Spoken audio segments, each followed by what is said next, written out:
Good day, and thank you for standing by. Welcome to the ICON plc Q4 and full year 2025 earnings conference call. At this time, all participants are in listen-only mode. After the speaker's presentation, there will be a question and answer session. To ask a question during the session, you will need to press star one and one on your telephone. You will then hear an automated message advising your hand is raised. To withdraw your question, please press star one and one again. Please be advised that today's conference is being recorded. I would now like to hand the conference over to your speaker today, Kate Haven. Please go ahead. Hello, and thank you for joining us today. I'm joined on the call by our CEO, Barry Balfe, and our CFO, Nigel Clerkin. I would like to note that this call is webcast and that there are slides available to download on our website to accompany today's call. Certain statements in today's call will be forward-looking statements. These statements are based on management's current expectations and information currently available, including current economic and industry conditions.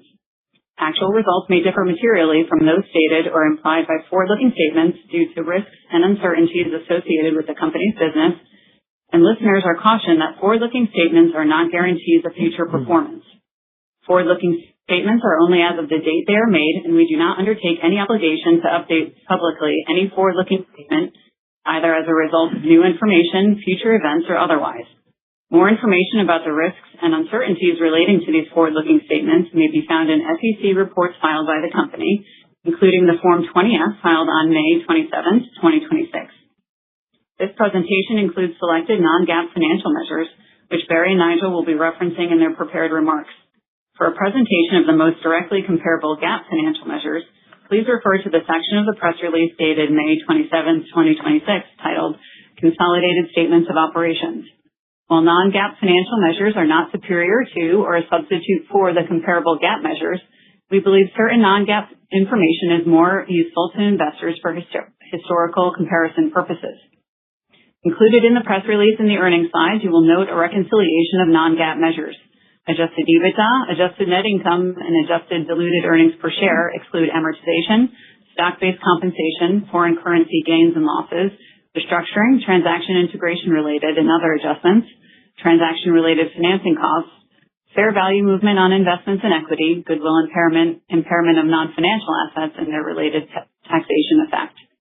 In the interest of time, we ask participants to keep their questions to one each. I would now like to hand the call over to our CEO, Barry Balfe. Thanks, Kate. Last night, we released our Q4 and full year 2025 financial results, our 2026 guidance, and also reported the findings of the recent investigation into certain accounting practices and controls.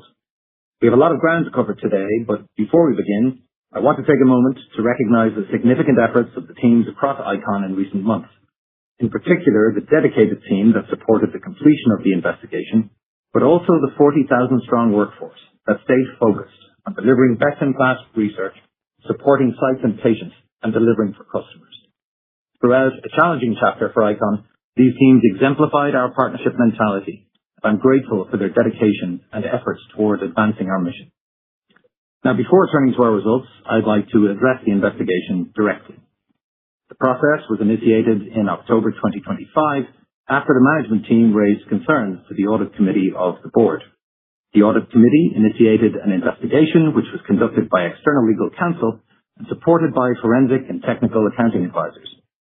This was comprehensive in scope, assessing not only the revenue recognition practices in our full service businesses, but also areas including billing and recording of cash. The investigation determined that from Q3 2023 to Q4 2024, improper adjustments were made to the clinical services revenue of the company. This impacted the timing of revenue recognition, though not the quantum. The company also identified errors in certain inputs related to revenue recognition, specifically estimated costs to complete, the assessment of realizable value, and certain manual adjustments in respect of clinical file services contracts, covering the same period and into 2025. We also identified presentation issues with unbilled and unearned revenue where contract assets and liabilities eligible for offset were not fully identified. The issues identified resulted in an overstatement of $65 million or 0.8% of full year 2023 revenue and $93 million or 1.1% in full year 2024. There was no impact on our customers, nor was there any impact on our reported cash flow. As part of the investigation, we identified material weaknesses in ICON's internal controls over financial reporting. Entity-level controls, including the tone from management, were not sufficient to enforce the monitoring and maintenance of a proper control environment, and the company did not design and operate effective internal controls to prevent material errors in revenue and related accounts. Extensive measures have been taken to ensure the accuracy of our financial statements, and we are implementing a comprehensive remediation plan which Nigel will discuss in detail. Myself and the rest of the management team take very seriously our obligation to maintain reliable, rigorous controls. We are reassured to have identified and addressed these issues swiftly and effectively, and we are committed to ensuring they do not recur. I'd now like to turn to our results. Having previously called out improved execution on our commercial strategy as a core priority, I'm very pleased with our strong commercial performance in Q4.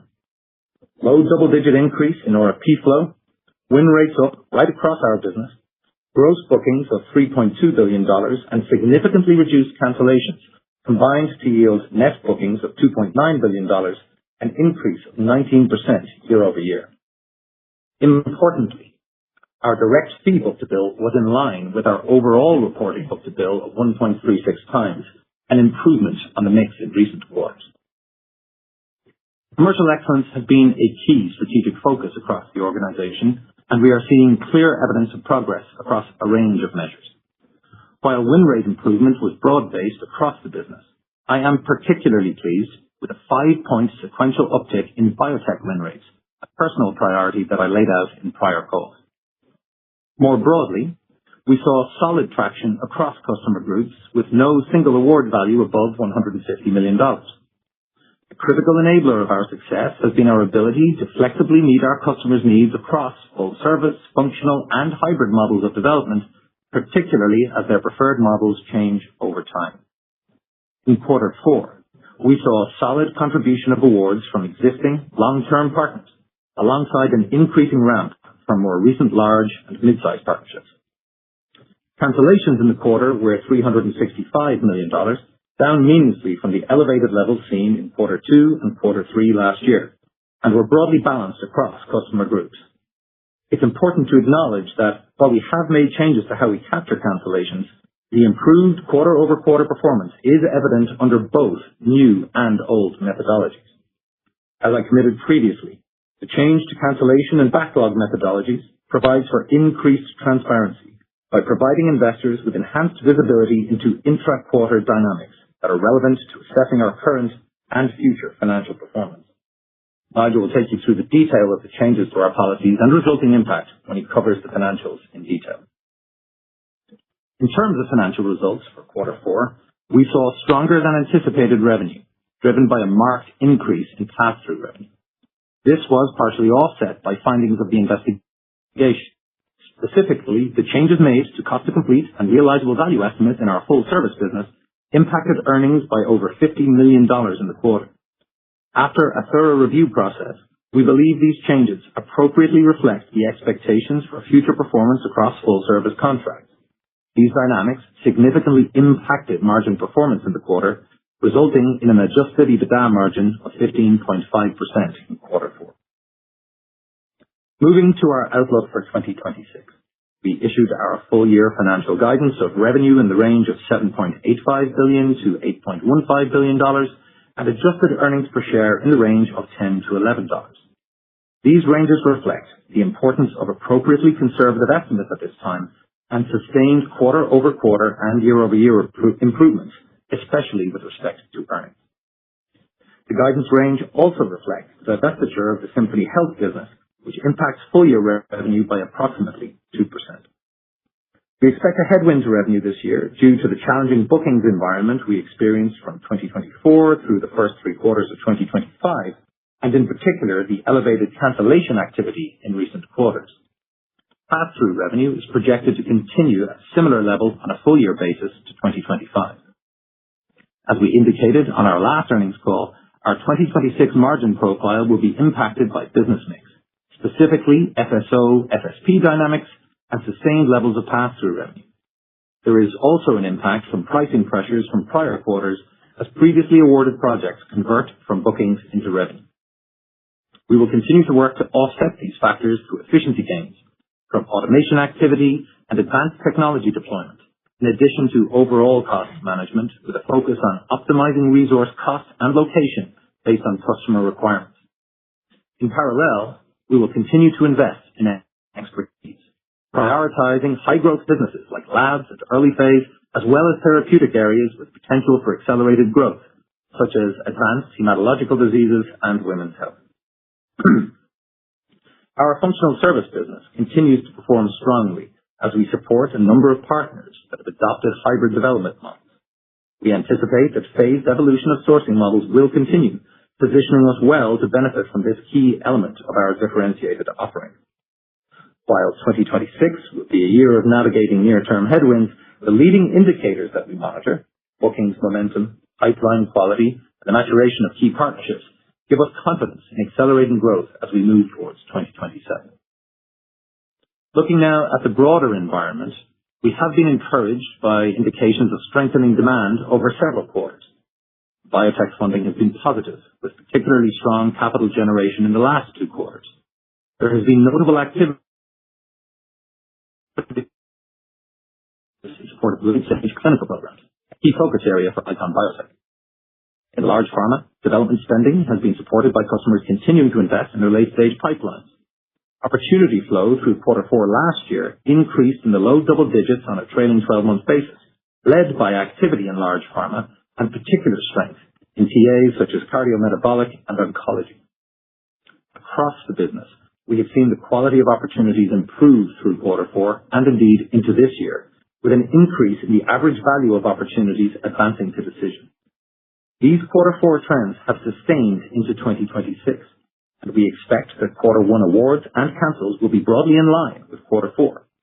In addition, the commercial environment in Q2 is similarly encouraging. We look forward to reporting these Q1 and Q2 numbers in June and July, respectively. Moving on to strategy. I've been actively reviewing our portfolio to identify areas where we can generate the most value for our stakeholders. We focused on opportunities where growth can be accelerated in priority areas of the business through investments in our people, capabilities, and technology that will better enable our teams and further differentiate our offering. As a result, we have reallocated investments to our laboratory services business, increasing automation across our labs, as well as expanding our testing menu, where we have recently added over 100 new biomarker assays. We also invested in the expansion of our early phase clinical footprint, opening a new purpose-built phase 1 clinic in San Antonio, Texas, with over 130 beds, along with satellite outpatient centers in Houston, Texas, and Lawrence, Kansas. These facilities are specifically designed to support first-in-human studies, as well as healthy participant and patient cohort trials, and expand our capability in this high-growth area.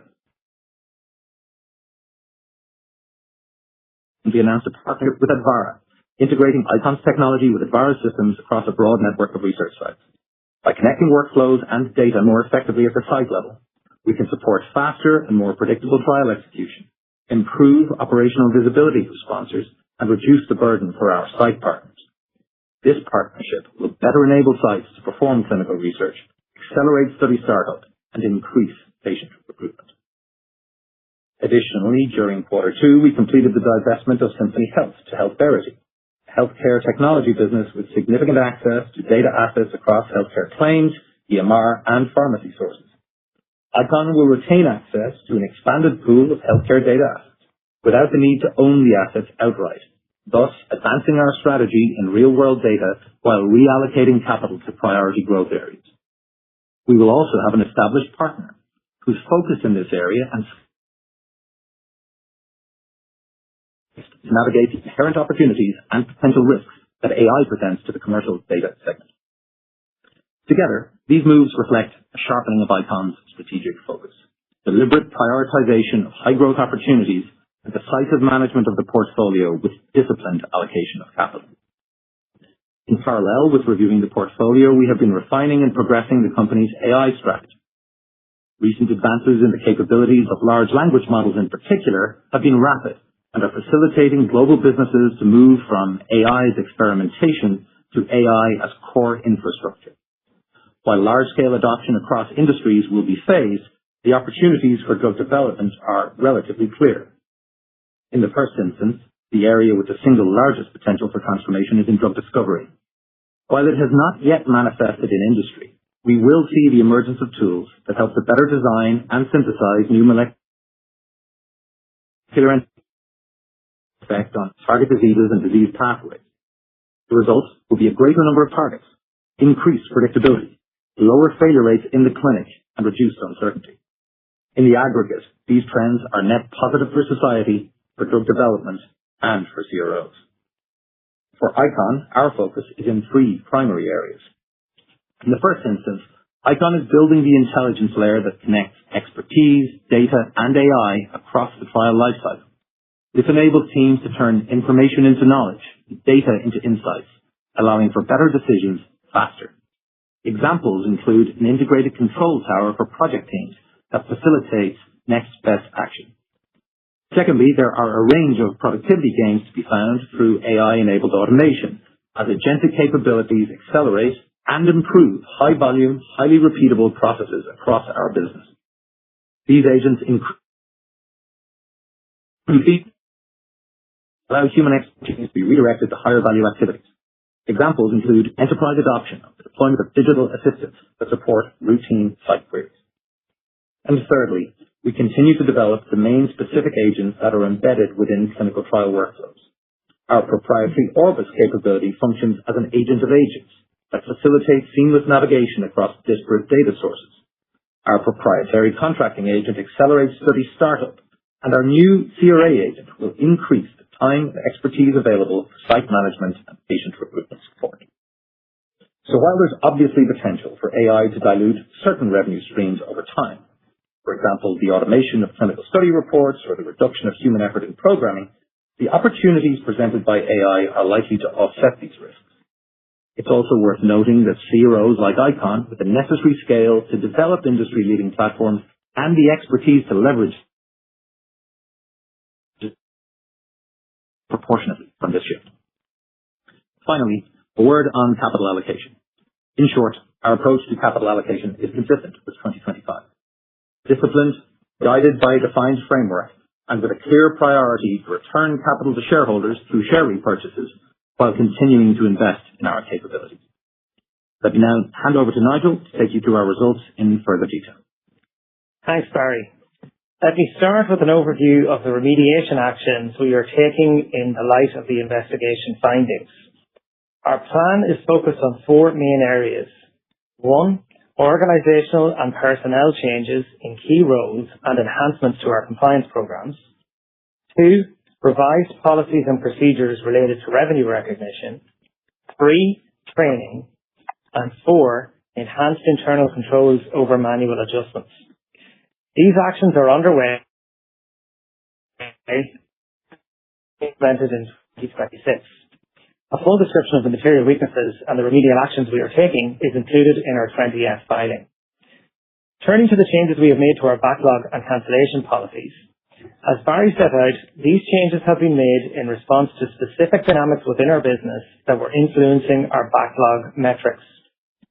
Our policy and approach to gross awards reporting will be consistent with prior periods, which recognizes awards upon written confirmation from our customers that have a defined value within the quarter of notification, for those awards are expected to start generating revenue within 12 months. Additionally, each award must have evidence of sufficient funding to support the intended development program to be included in backlog. We believe this approach provides stakeholders the best visibility to our current business development performance, regardless of timing related to contracting or other factors. With regard to cancellations, we have modified our policy such that reported quarterly cancellation amounts now reflect in-period contract cancellation notifications from customers, in addition to studies that have been identified by management as at risk for cancellation. This change in policy will more accurately reflect current cancellation activity in comparison to our previous approach of reporting cancellations when only termination or study closeout agreements were finalized with customers for contracted studies, which can take a significant amount of time. Additionally, this change allows for adjustments for inactive or on-hold studies that are unlikely to proceed, which did not occur under the previous policy.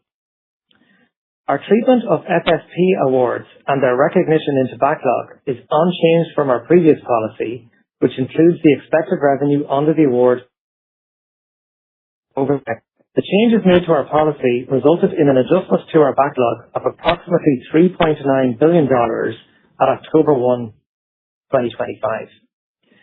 We are confident that these changes provide investors enhanced transparency on awards, cancellations, and our overall backlog, allowing for a more accurate assessment of our business. The unsatisfied performance obligation, or our backlog in accordance with GAAP, will continue to be reported on a quarterly basis, reflecting the total value of contracted awards adjusted for realizable value calculations in accordance with GAAP. Now let me turn to the financial results for the fourth quarter and full year 2025. Revenue in quarter 4 was $2.1 billion, representing a year-on-year increase of 2.5% and an increase of 1.3% on quarter 3 2025. For the full year, $5 billion, an increase of 0.8% over 2024. Our Q4 revenue was approximately $100 million higher than the expectations underpinning the midpoint of the Q4 guidance we provided at our Q3 results call last October. This mainly reflects two things. Firstly, pass-through revenues came in over $150 million higher than we had anticipated, as the increasing proportion of pass-throughs we had seen through the year accelerated further in the fourth quarter. Second, in connection with the investigation, we performed a comprehensive review of our cost to complete estimates across the full service portfolio. This resulted in the correction of some errors in previous periods, but also led to updates to estimates that impacted our Q4 results and resulted in direct fee revenues for the quarter dollars lower than previously anticipated.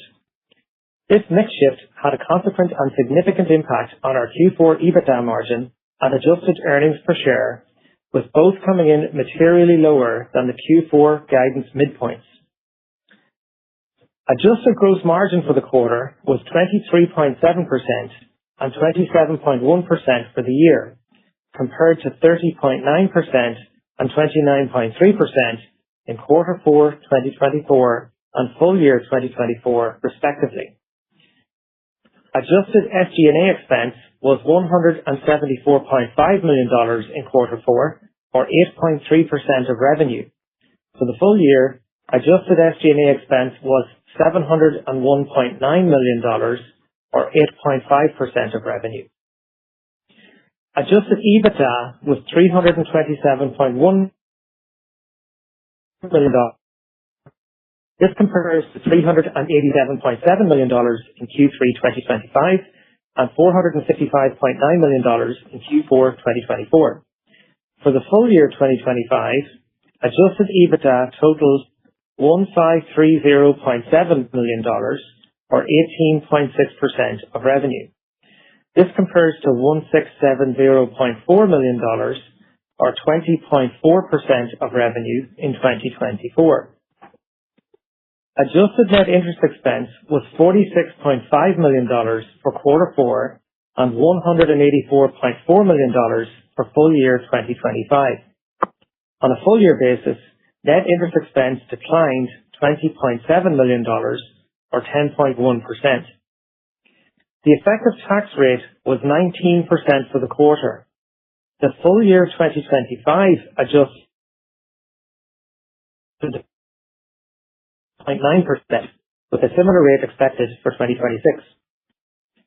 Adjusted net income for the quarter was $195.1 million, equating to adjusted earnings per share of $2.52.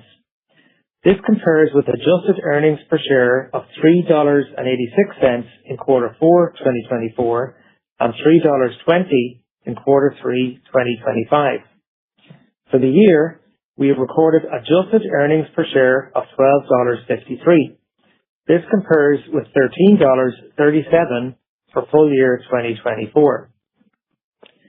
US GAAP income from operations amounted to $207.8 million, or 9.8% of quarter four revenue.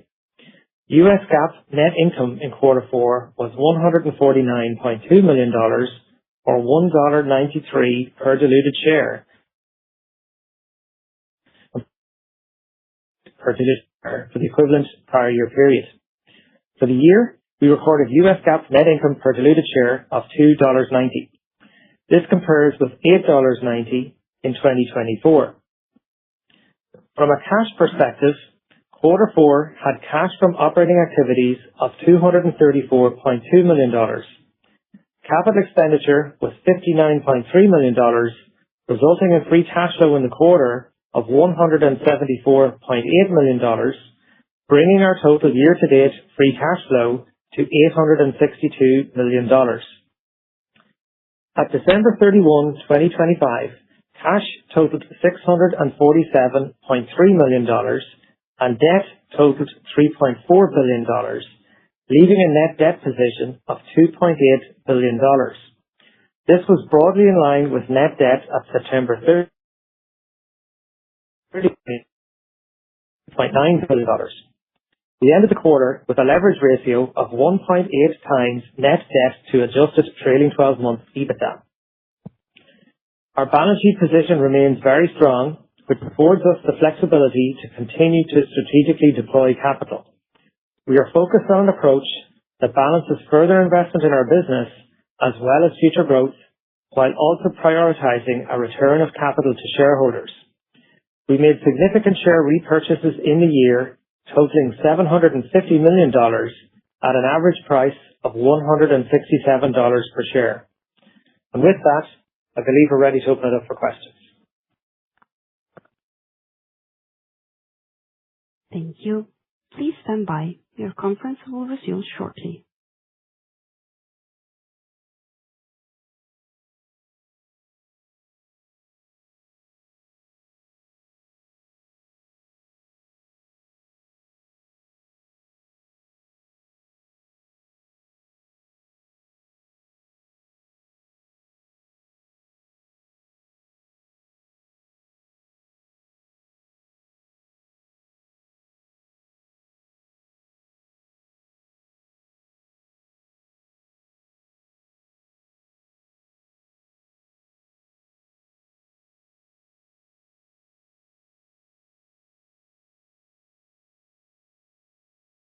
Please stand by. Your conference will resume shortly.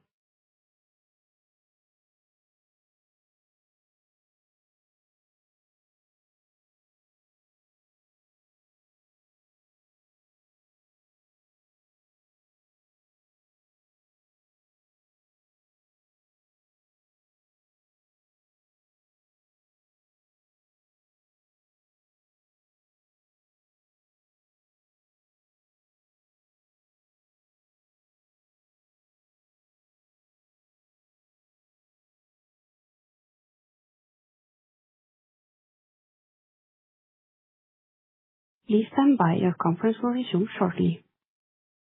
Hello?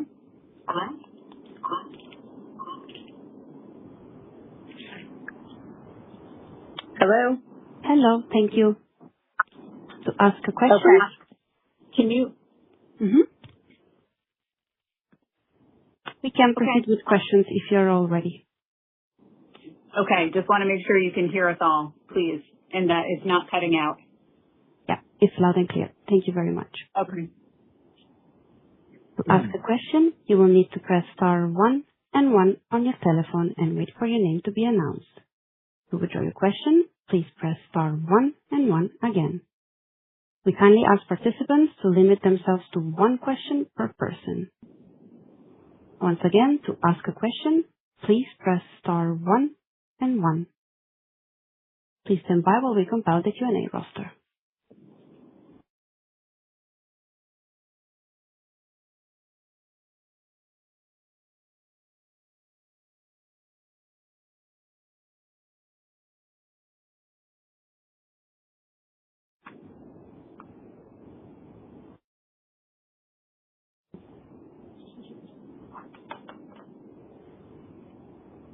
Once again, if you'd like to ask a question, please press star 1 and 1 on your telephone keypad.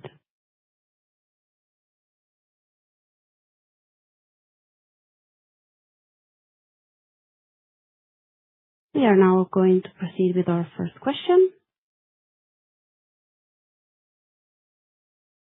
And our first question comes from the line of Elizabeth Anderson from Evercore ISI. Please go ahead. Hi, guys. Good morning. It's nice to be speaking with you guys again. Thanks so much for all the updates on the company. I guess one of the questions I have, sort of a combo short long-term question, is that like short term it seems like sort of the bookings looks great even on the old standard or the new standard. Can you talk about how much of that you think is sort of market driven in terms of like the funding cycle starting to recover and maybe some idiosyncratic things going on customer versus any sort of new strategic initiatives on your part or any additional focus areas or share gains? And then two, I think one thing that broadly speaking investors are wrestling with in terms of the CRO industry more broadly is sort of like what, given all these kinds of push-pulls, how to think about the long-term growth rate. So I don't know, it's obviously there's a lot of things that are in flux, so I don't know if you're fully prepared to comment on that, but like, how, I guess maybe even conceptually how you would think about any of those longer term pushes and pulls as well. Thank you very much. Thanks, Elizabeth. It's Barry here. I'll take the first one, and Nigel might want to expand on the second one. I guess the short answer is it's both. It's evidence that there's an improvement in the underlying market conditions. You can see uptake in RFP flow, and it's not just quantitatively, it's qualitatively. The number of those proposals that are going to decision is higher. The proportion of those proposals that are ballparking or pricing exercises is lower. The win rates on those proposals are higher in the quarter. And we've been pretty consistent over the last 15 months or so about making a priority out of improved commercial execution. So good that there's superior flow, but I think the teams have done particularly well to execute on those. And as you know, we made a virtue out of saying we had great win rates in pharma, which I'm happy to say upticked in the quarter, but we needed to diversify our channels into those by cross-selling things like labs and early phase services. So good to see that progress, but particularly in biotech. We wanted to see more of the market, which we had been doing, but we also wanted to see a win rate uptick, certainly up above the 30% range. And I was pretty open about that not having happened in quarter 2 and quarter 3. I'm pleased to say it did in quarter 4. I've indicated in the remarks today that we'll be giving you similar news around quarter 1, and we feel pretty good about quarter 2 based on where we are roughly mid-quarter. So I think it's a combination of both the two. On longer term growth rates, sectorally, I think there's been a lot of noise in the commentary, and you'll forgive me if I don't give you 27 guidance 5 seconds after giving you 26 guidance. But I think the fundamentals are ultimately what will drive it. Do we see a sustained investment thesis from large pharma as they tackle an LOE cliff? Yes, we do. Do we see a normalization of biotech raise and deployment of capital? Yes, we do. And do we see broad improvements in the underlying dynamics that are germane to things like cancellations as well? Yes, we do. I'm sure we'll talk about AI at another point on the call, but I think as long as those underlying fundamentals remain strong and we see normalization in some of those disruptive forces, we should be set for more normalized growth rates as we move on.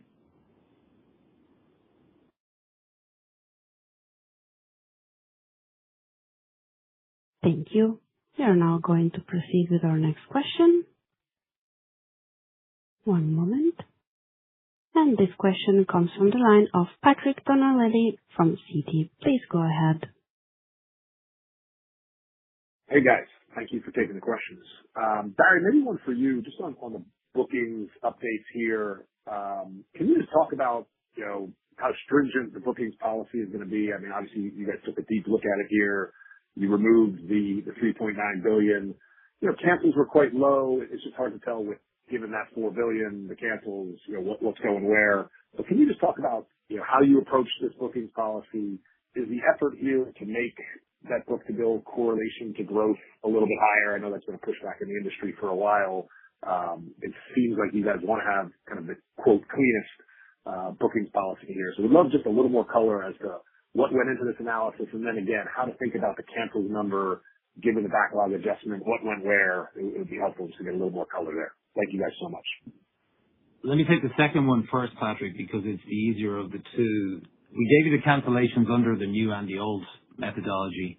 So the underlying rate of cancellations dropped in the quarter in either methodology. That's nothing to do with a methodological adjustment. That's just what's going on in the market, which I think we'd heralded from a quarter or two ago as something we expected towards the back end of the year. So we'll let that one stand on its merits. The broader issue, though, is around intent. I think I've been pretty consistent in saying that there was a bolus of studies in the backlog that weren't performing as expected, and that I wouldn't be doing my job in the first quarter in seat if I didn't look at whether or not our methodology was contributing to that, and I thought it was. The reality is, when you look at that backlog adjustment, less than 4% of that adjustment came from awards that were made in 2025. In fact, more than 75% of it was 2023 or older. So the company had a long-standing policy of only taking cancels out of backlog when there was a written notification of cancellation or termination, and there's all sorts of things that can fall through the cracks in that context. I don't think that's the best way of doing things. We already give a gap backlog that, speaks to when things are contracted and how they're going to realize over time. I felt it was also important to give non-gap measures that gave relevant information about intra-quarter dynamics. So you can see what we were awarded during the quarter. You can see what was canceled during the quarter, not just papered as canceled. Either we became aware that a study was not going ahead because the customer notified us, or frankly, we were no longer satisfied ourselves that it was going to go ahead. There are instances, in the biotech community, for example, where if a study encounters long-term, potentially existential delays, it's not often in the customer's interest to paper that officially for whatever commercial reasons they may have themselves. We don't want to wait for that. We want to make sure that investors have a solid understanding of the real intra-quarter dynamics and the quarter-over-quarter performance of the business. So that's really what was driving the change. And sorry, to close out on the answer is absolutely in terms of rigor. It will be applied to the letter of the law, as was the old policy. I just think the new policy is a better law to apply in the first place. Thank you. We are now going to move to our next question. And this question comes from the line of Anne Hines from Mizuho Securities. Please go ahead. Great. Good morning, and thank you. Can you let us know what EBITDA margin is implied in 2026 guidance? And should we assume from modeling perspective that margins improve through the year, so maybe Q4 2026 margin is much higher than what was reported in Q4 25? Thanks. Hey, Anne, it's Nigel. I'll take that one. So Q4 25, let's start there. Obviously, walked you through where we ended up with an EBITDA margin of 15.5% for where we finished last year. When you look at the guidance for 2026, obviously it's a range, so it will depend exactly where we come out in the range on both top line and bottom line. But just for simplicity, if you take the midpoint of that guidance, which would imply revenue of around $8 billion and EBITDA of somewhere around $1.3 billion, that's an EBITDA margin for the year of approximately 16.5%, so roughly 1% higher for the year than where we were in Q4. Where we would see that building as we go through the year, broadly on the top line, at this stage, we'd expect revenue to be broadly stable as we go sequentially through the year. But we would expect to see incremental improvement on that margin evolution, and to end the year at an exit run rate, then obviously that would be higher than that average 16.5% for the year. And likewise, similar dynamics in the EPS metric as well, where obviously Q4 we did $2.52, Q4 25 that is. So we'd anticipate Q1 26 broadly similar to that, and we should see growth as we go through the year. And exiting obviously at a higher run rate heading into next year would be the anticipation.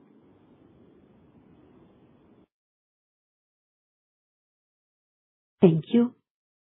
We are now going to take our next question. And this question comes from the line of Sean Dodge from BMO Capital Markets. Please go ahead.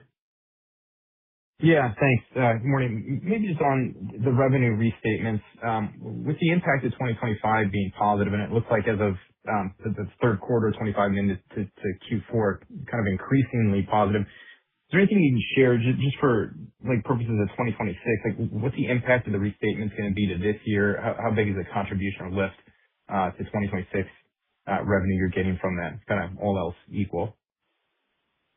Sean, it's Nigel again. Let me take that. I would say directionally not huge, so I wouldn't look to that as a broad factor.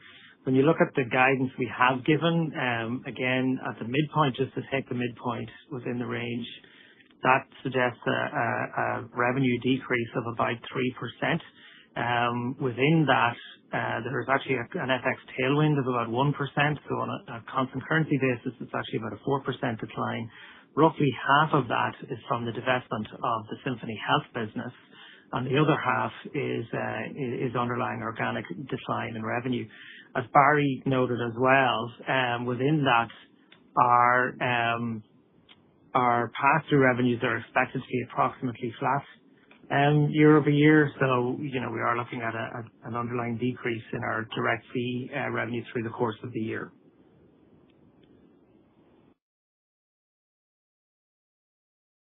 Thank you. We are now going to move to our next question. And this question comes from the line of Justin Bowers from DB. Please go ahead. Hey, good morning, everyone. And pardon the potential redundancy.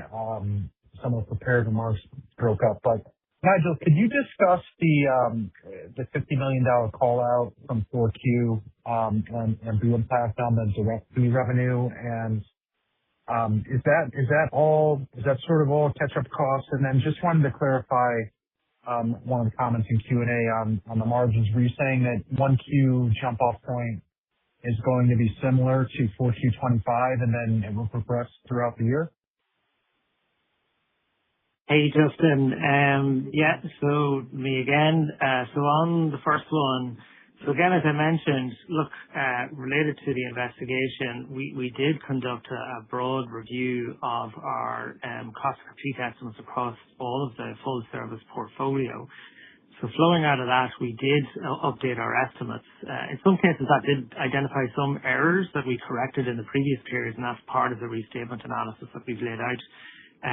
But in some cases, it did lead to changes in estimates in the fourth quarter for the future cost to complete across a number of studies.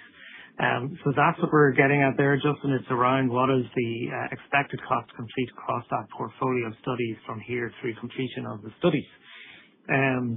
And then on the second question on the margin evolution, so again, yes, we'd expect EBITDA margin to be broadly probably similar in Q1 to where it was in Q4, and then to progress through the course of the year and exit the year at a higher run rate than the average for the year. So if you wanted to add anything to that, Barry. Yeah, I would just point you, Justin, to the remarks I made when we launched the investigation and when we updated you guys on it. For me, while the investigation focused on GAAP accounting, it was very, very important to look more broadly and make sure that all of the assumptions pertinent to revenue were on point, were solid, and provided the correct baseline for go-forward revenue recognition. And there is a certain degree of subjectivity under ASC 606 in those long-term full-service clinical trial service agreements. So we did a very broad review, either to identify errors or, frankly, assumptions that we felt just warranted being revisited. So that's really what the impact was on Q4, and we felt that was important to do this now, to do it once, and to do it transparently.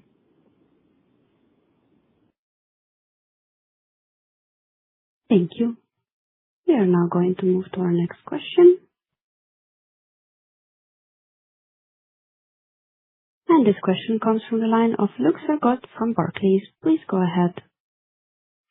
Great. Thanks, guys.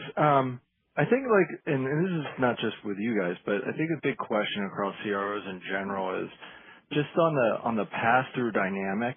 I understand with the dynamics that you guys had in the ADO stuff from 4Q and how that's going to shape out through the year.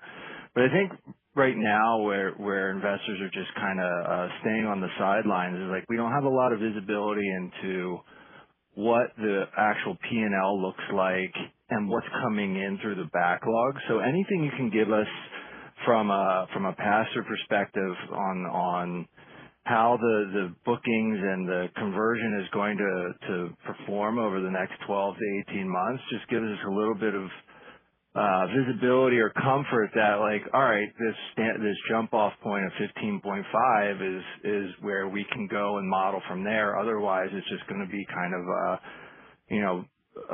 finger in the wind, if you will, trying to figure this out. So, Luke, you have my sympathy. It's a confounded data set, and it can be difficult to extrapolate one line item like the impact of pass-throughs. You know what? When we gave guidance on earnings, much like when we gave an upper limit for the impact of the investigation, we choose our numbers carefully. We want to make sure that we give you guys a point from which you can bottom out and move on from there, and that's consistent and will continue to be the case across the board. But on pass-through significantly, I am mindful of the challenge you're describing. Pass-throughs aren't a factor in certain parts of the business. They're a large factor in other parts of the business, and they are volatile across those parts of the business. That is the nature of research. Pass-throughs are dominated in the full-service space by investigator grants in the same way that they're dominated in the lab space by things like lab kits and reagents and so on. And where and when and how patients are recruited, where and when and how they do visits, where and when and how they incur things like lab costs, is subject to the recruitment dynamics on these trials. And if that was perfectly predictable, honestly, we'd have put all the other CROs out of business already. There is a certain amount of volatility in there, and that remains.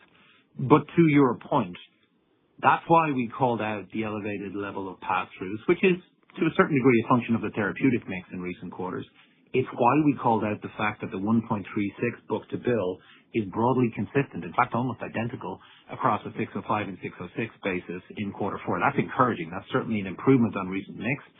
And we are open to providing more color on those direct fee and pass-through dynamics as we move forward where we think that's appropriate. So I can't give you a perfect model on that. There isn't one to give, but I do think that the numbers we've given you in terms of guidance, we've given you from a position of confidence, and we are obviously mindful of things like the impact of pass-throughs on those numbers. Nigel. Luke, I might just add as well, we fully appreciate the challenge that presents, as Barry said. So look, we'll obviously try to provide as much commentary as we can around that to help you. Look, we've obviously laid out guidance for this year, and I've walked you through where we think the cadence of that is as we flow through the year. We've touched on before, and Barry talked about the factors driving that EBITDA margin evolution this year versus last year. Equally, I do think it's important, Barry touched on, we do continue to focus obviously on being disciplined on cost control, on where we're making targeted investments and so on. And also, given the commercial performance over the last few quarters, while it's obviously far too early to talk about guidance for 2027, we just put out guidance for 2026. We are encouraged by what we've been seeing in terms of our commercial performance.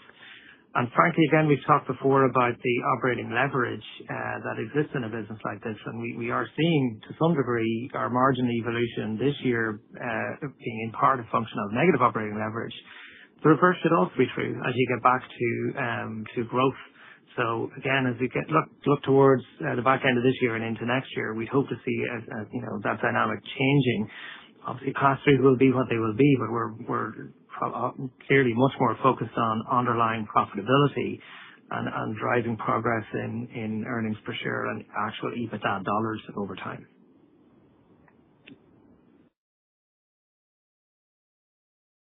Thank you. Our next question comes from the line of Eric Coldwell from Baird. Please go ahead.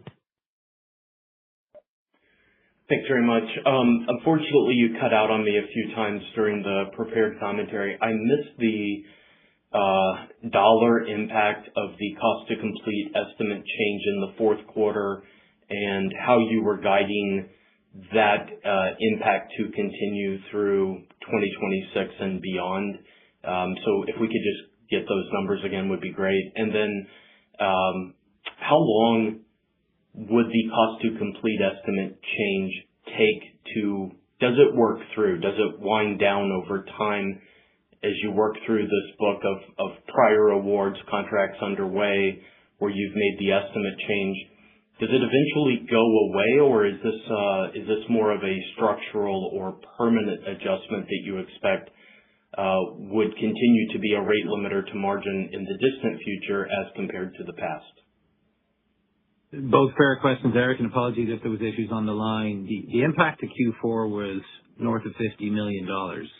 And the answer is those dollars get redistributed across the lifetime of those projects. These are not revenue dollars or margin dollars that disappear. They simply get rephased across what are relatively long-term contracts. So there was a follow-up question on what's the impact of the investigation on 2026 in the context of an $8 billion midpoint, and you're talking about $50 million of impact being rephased over multi-year long-term contracts. The answer is the impact in any of those subsequent years is likely to be muted.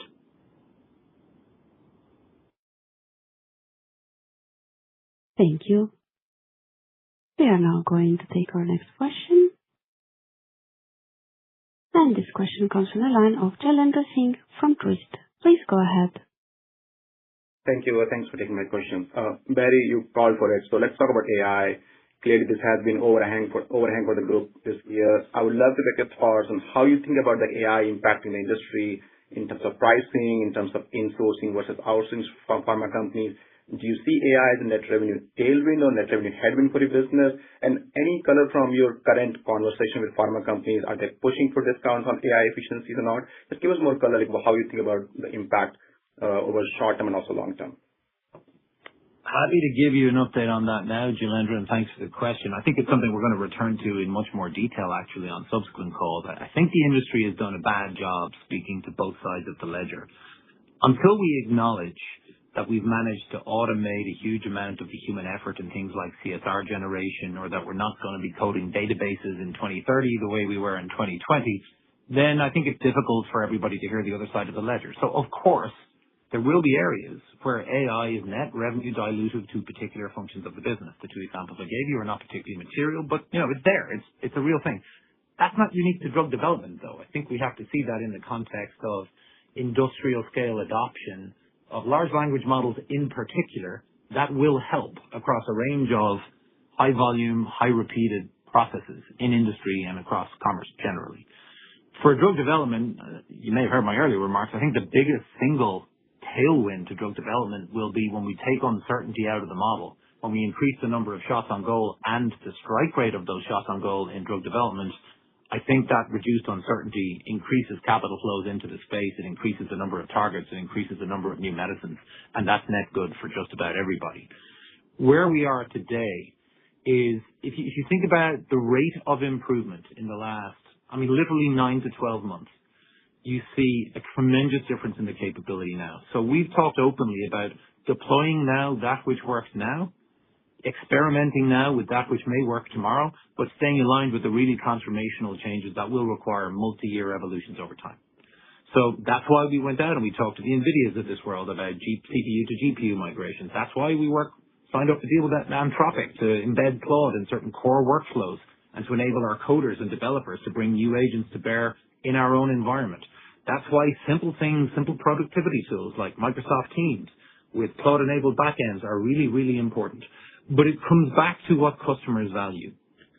When we talked to customers about the CRA agent we developed, very honestly, we went out, we said, what's the best CRA agent in the market and should we buy it or license it? And the teams came back and said, with these new tools, we don't have to buy it because we can beat it. We can spin up a superior platform, have it active in 2 to 3 months, and get customers on board, not just with co-development, but with adoption. What customers care about is, can you give me time back of those site-facing resources to spend on higher value activities? I don't need them shuffling through paper, worrying about which element of FDV or SDR they need to do more of. I need them talking to investigators and coordinators about where the patients are. Is the right study for that site? Are we reducing patient burden in such a way that we don't just do better at patient recruitment, we do it more predictably? The other element of your question, I'm a little bit bemused at times about AI as the big driver of insource-outsource dynamics. If you take a 30-year view, we always had project management, so did our customers, and yet they outsourced. We always had monitoring, so did our customers, and yet they outsourced. We always had clinical data science, and so did our customers, and yet they outsourced. We'll always have AI tools, so will our customers, and yet they will partner with companies like us to outsource and to insource and to help them move forward. And this is the key point about these tools. They're based on what are largely becoming commercially available large language models. But the expertise required to turn data into insight, to turn information into knowledge, is still based on that human capital. It's still based on drug development expertise and drug development operations expertise. So we can help customers to take time, to take cost, to take fixed cost, and to take predictability or unpredictability out of the model. So I don't see it as a particular driver. I think we will see, and I said it in my prepared remarks, I think I might have said it in the PR, we will continue to see conversations back and forth about what the development of hybrid models look like. And very soon, I think we'll stop talking about hybrid models. We'll just call them models. I genuinely don't know any large pharma who aren't doing some stuff in-house, some stuff in-source, some stuff outsourced. Our job is to optimize at the interface of those three models and to make sure that we create value by doing so. Thank you. We are now going to take our next question. And this question comes from the line of David Windley from Jefferies. Please go ahead. Hi, thanks for taking my question. Good morning. Barry, I sure hope that last answer, thanks for that one, but that last answer sinks in. I sure hope it does. The question that I have for you is around, I'll call it client traction. One of the concerns I think, stemmed from the higher level of cancellations, other speculation about ICON's position at some large clients, your book-to-bill in the fourth quarter and your call-out on large pharma in particular makes it sound like those are either improving or perhaps never were as bad as we feared. And I wondered if you could elaborate on that a little bit. And relatedly, if I could sneak this in on the multiple questions on the $50 million, those sound to me like essentially you're changing your cost to complete estimate for the balance of the study in the context of assuming, correct me if I'm wrong, assuming that change in the cost to complete is not going to be covered by change order value. So changes in the margin on those projects. But those changes in estimates would be overweighted to the period where you make those changes, so in the fourth quarter. Am I right there, or is there some amount of this change in estimate being related to,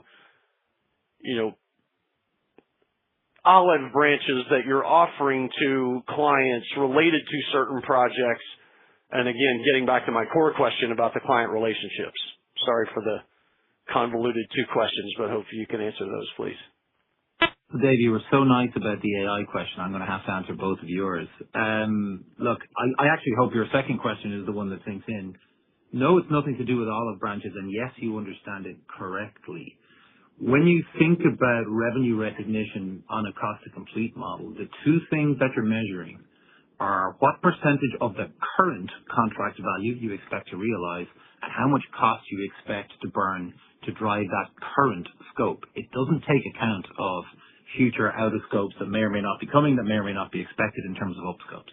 So yes, you're absolutely right. You get a disproportionate disruption in the immediate term, and then you phase it out over the long term, over the balance of the project. But in the context of a cleanup, in the context of surplus of caution to make sure that I'm not talking about revenue corrections forevermore, I felt it was really, really important to throw the blanket wide and to go really, really deep. I cannot emphasize enough the extent to which we put operational teams and finance teams through the ringer to scrub every single one of those assumptions on every single full service contract across the business. So yes, you are right. On client traction, I read these notes about, is there a problem in large client X and large client B, and it's maybe the only time when I'm disappointed that we don't comment on single customer specific dynamics because frankly they don't resonate for me. I think the market is broadly aware of ICON's penetration around large pharma. I think the market is broadly aware of what our incumbency looks like, and I think the numbers speak to progress, capturing share, and continuing to execute really, really well there. We know what the revenue drivers have been. We know what the margin drivers have been. Happy to talk about them more. But customer acquisition and customer retention have not been part of this story, and I don't anticipate that it will be part of this story. So I don't think our position is changing with respect to clients other than for the better. I've got to keep a few it's a powder dry for Q1 and Q2 day, but we'll talk about new customer acquisition in the new year and some of the segments we've talked about, not just large and biotech, but also in the mid-size, which is an important area for us. So I'm going to go with option C, not as bad as certain people seem to worry out loud, but that's not to be complacent, Dave. We've been really pleased with the level of engagement with our customers. I said in January of last year, that was probably February of last year on the call, that a major priority for me was not just being the best delivery engine in the business, but being the best partner in the business. That's about being flexible in how you formulate and blend your capabilities to meet the needs of individual customers. That message continues to resonate. Where we need to get better now is making sure that we offer those customers access to the broadest array of ICON capabilities possible to make sure that we maximize the operational value to them and we maximize the degree of that value that we can capture in return. Thank you. We are now going to take our next question. And this question comes from the line of Michael Shendry from Leerink Partners. Please go ahead. Morning, and thanks for taking all the questions and all the details so far. I just want to dive in, Nigel, if I can, on the margin side. As you think about the comments you made regarding the progression over the course of the year, how do you see the visibility, maybe at the midpoint, maybe wherever, in that margin progression, and how much of it is your expectations on mix shift versus your expectations on operational efficiencies, other components that I would say are more within your control? Yeah, thanks, Mike. Good question. It's a bit of both, frankly. So, obviously Barry touched on the composition of the Q4 wins and being broadly similar, whether on a 605 or a 606 basis. That has been a shift, as you said, from the previous few quarters, so that's encouraging in terms of the quality of those wins. And again, we touched on we will always continue to focus on operational efficiency, and so we do continue to expect to make further progress as we go through the year. So it is a bit of both, Mike. And again, look, we feel obviously good about the guidance range we put out and the likely cadence for that as we go through the year. I do think at this stage revenues should be broadly stable quarter over quarter, but we should see margin progression as we go through the year and exiting on a higher run rate then going into next year. I would second that, Mike. When we think about how we manage those things that are within our control, we structure our investments accordingly. We make sure that we're reallocating capital to the highest priorities, but also to ensure that this company isn't just doing what we said we'd do, we're doing it incrementally better on a quarter-over-quarter basis. And we very much had that in mind when we set the expectation of progression quarter-over-quarter and indeed into next year. Thank you. We are now going to take our next question. And this question comes from the line of Max Smock from William Blair. Please go ahead. Hey, good afternoon, guys. Thanks for taking our questions. I wanted to follow up on Dave's questions around competitive dynamics. One of the things that really stood out to me in your prepared remarks was your commentary around the win rate improvement that you saw, particularly among small biotech. So just hoping you can give us some more color around what you think is driving that improvement. Obviously, it sounds like you're benefiting from more of a concerted effort to see more opportunities in that space, but again, also winning significantly more of those opportunities. So just curious your thoughts on what is driving the latter there in particular. Thank you. Thanks, Max. I want to be careful on winning significantly more. I said from the middle of quarter one, I wanted to win more. And we saw a 5-point jump in Q4. We didn't see progression on that number up to then, quite frankly. We were bidding on more, but we were winning a similar percentage of it. So progression in Q4, that was sustained in Q1, and it's looking pretty good for Q2. But I just want to be careful about talking about some sort of transformational change in the biotech win rate. It's an important step in the right direction. 5 points is quite a lot, but it's 5 points. To your broader question, I said when I came into the COO seat in January of 2025 that I thought ICON had an outstanding biotech offering, but it wasn't perhaps configured probably or properly, and I didn't think that the go-to-market story had been put together optimally. And not just the story, but the package. So what have we done since? We've looked at the structure of our biotech organization to make sure that biotech customers are getting the flexibility they need. there's a trade-off in large CROs who have pretensions of being leaders in the biotech space. If you over-industrialize process, you dehumanize the customer experience, and that's bad. And I've openly said I think ICON maybe went a little bit too far in that direction in 23 and 24. So we've right-sized that. We've brought back a lot of dedicated customer-dedicated focused headcount in areas like project management, in areas like medical affairs, in areas like reg, in areas like study startup, to make sure there's a highly personalized and expert-led service for our biotech customers. So some of that's organizational. Some of it, honestly, is personnel.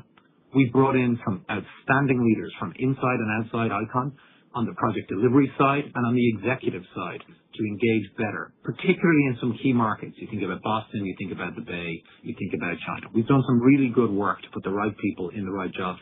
And that's also true in commercial. I'd have to give tremendous credit to our commercial teams.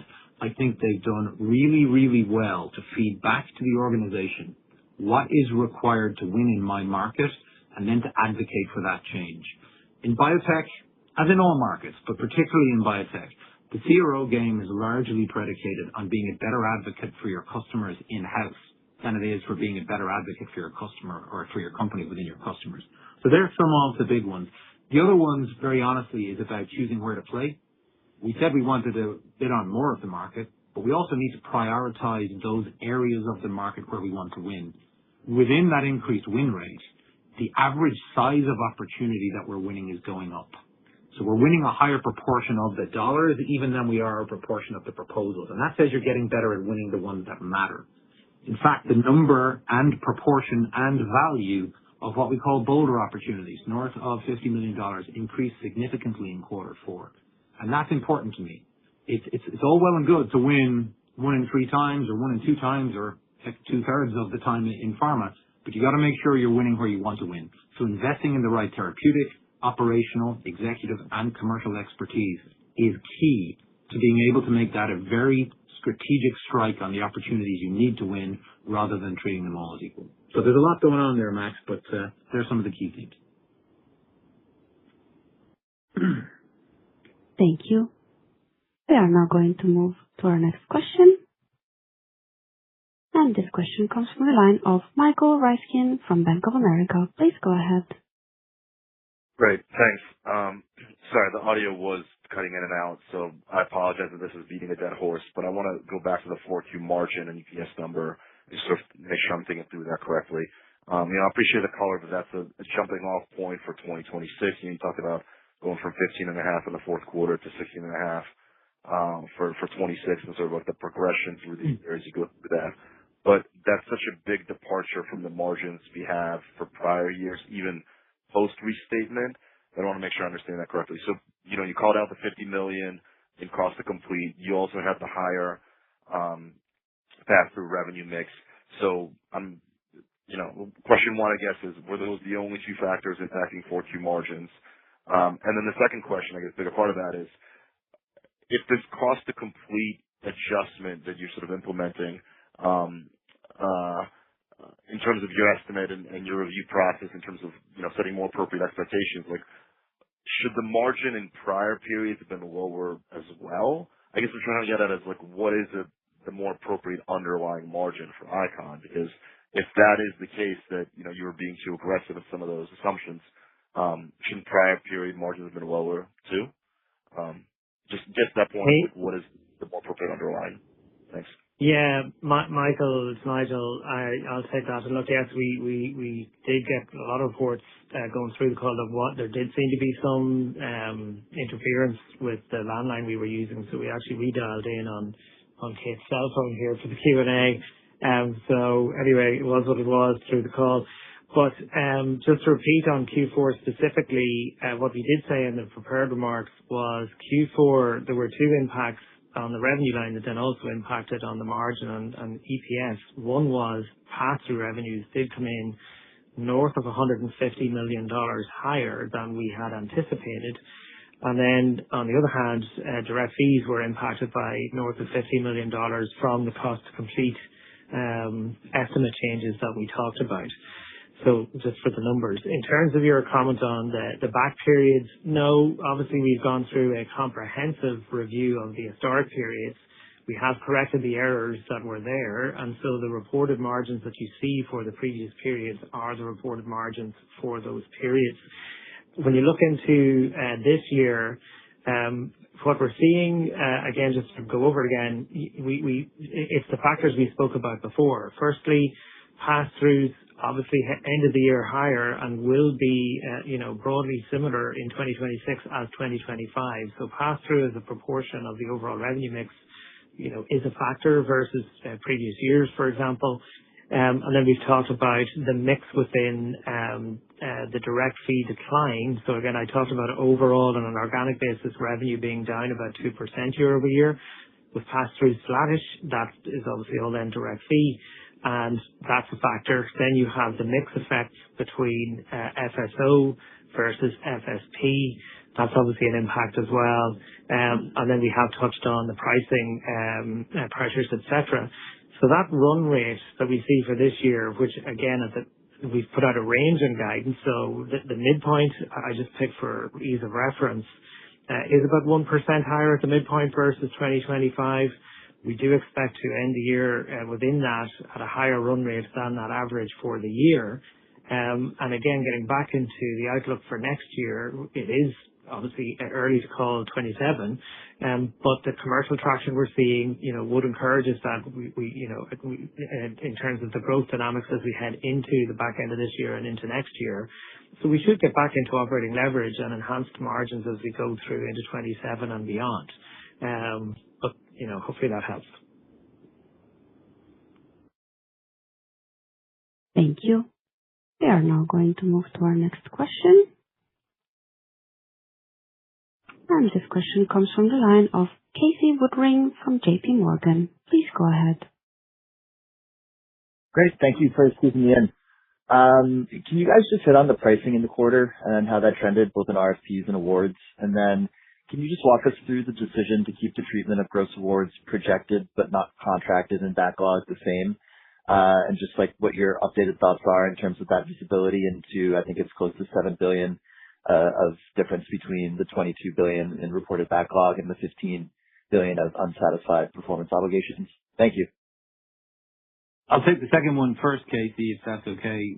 We're winning about $3 billion a quarter, and it takes a couple of quarters to get these contracts signed. So that delta is almost exactly where you'd expect it to be. I mean, there's not huge mystery to that, to be honest with you. The reason for not changing the inclusion criteria is because I don't think there's anything wrong with them. In the context of already giving the GAAP numbers, if we only give contracted numbers, you're going to see everything in lag. You're going to see everything in disproportionate lag at different times of the year where there's seasonality in contract signatures based on customer budgets, etc. And it will become less transparent for investors. Investors will know less. When we did the adjustment, I actually went back and had a look and said, was there anything in there that should have failed at the point in which it was included in backlog? And the answer, honestly, is no, not materially so. You could always argue there was one or two subjective ones 4 or 5 years ago, but we're really, really careful about what goes into backlog. The difference is that when life happens to an opportunity, I don't think the old methodology was sufficiently discerning in when to remove them. And that's what we've corrected. That will be applied to the letter of the law. And I firmly believe that is by far the most transparent of the methodologies of anybody in the space. You can simply tell more about what's going on with gross bookings, with cancels, with net bookings, and with contracting cycles. So that's the answer on that one. On pricing, I don't think there's anything material to note about pricing in the quarter. I think as an industry, we saw some volatility in 24, maybe into early 25, and then that's been largely stable ever since. What we are talking about is a period of time where those awards at those new levels, and we're talking about, pricing differences at the margin here, but it does take time for them to equalize into the P&L and find some equilibrium. So that's what I think we're seeing play out.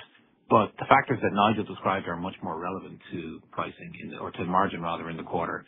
It's about mix, it's about the investigation, it's about FSO, FSP dynamics, it's about pass-throughs, it's all of these other things. So nothing material to report on pricing, other than to say there have been times in the last 2 years where large customers have come and said, in this part of the portfolio, we want price point X or else. And we've chosen else. There have been times when, even in large functional partnerships, people will come and say, we think your pricing in country X can be undercut by 20%. And the answer is a very candid and civil, if you could do that, we think you should. We just don't think you can do that. And there have been times where they've executed on that option.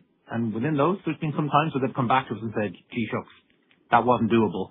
And we've actually done okay on those partnerships too. So nothing new in that, but I think price discipline is going to be central to what we do on a go-forward basis. We are in the business of creating value for customers, not in the business of racing to the bottom on a sticker price. Thank you.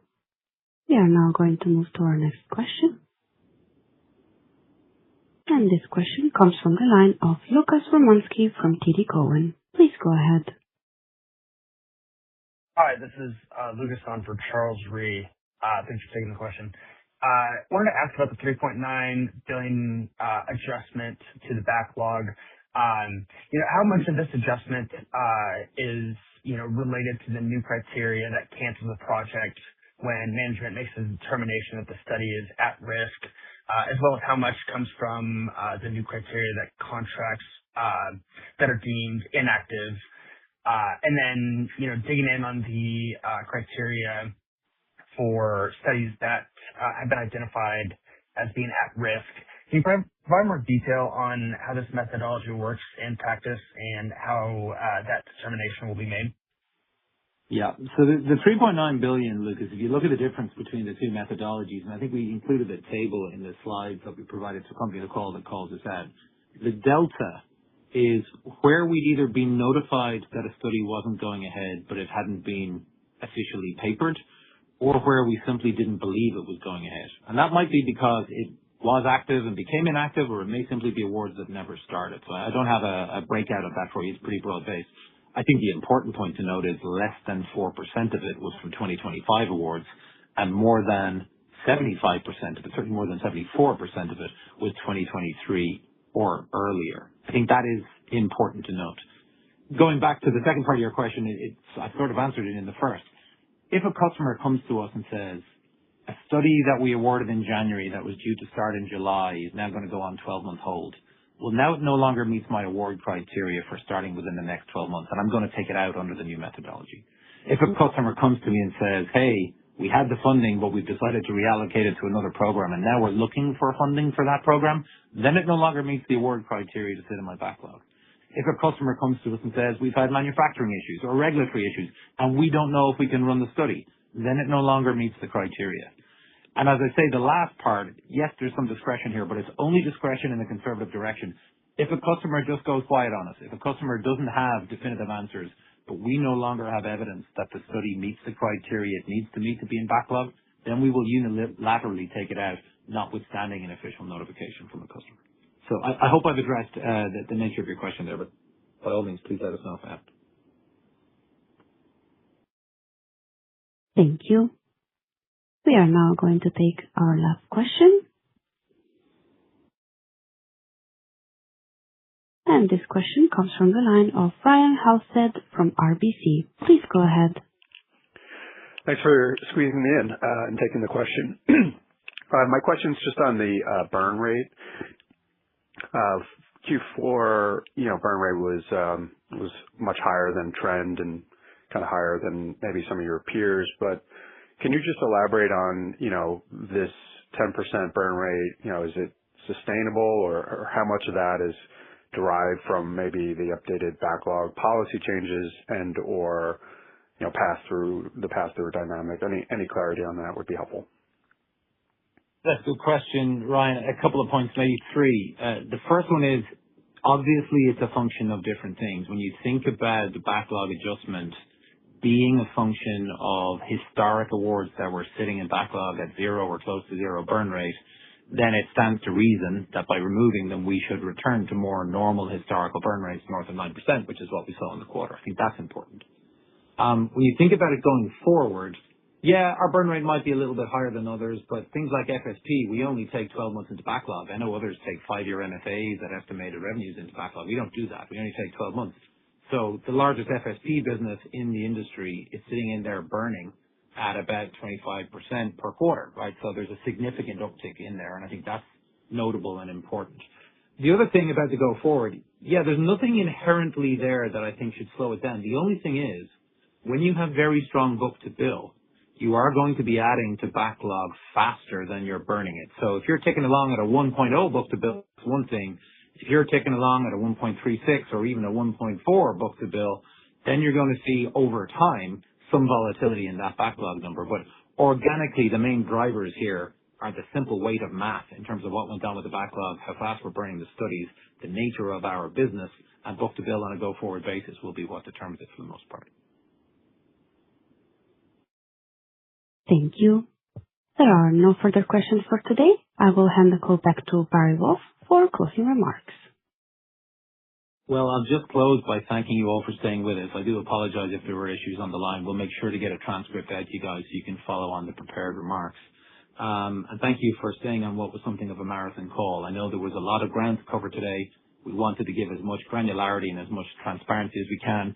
And we do have the opportunity to come back with Q1 numbers in June and Q2 numbers in July. So more than happy to deep dive on some of those areas of interest that we probably covered in summary form today. So thank you. We appreciate it and have a good day. Thank you. This concludes today's conference call. Thank you for participating. You may now disconnect.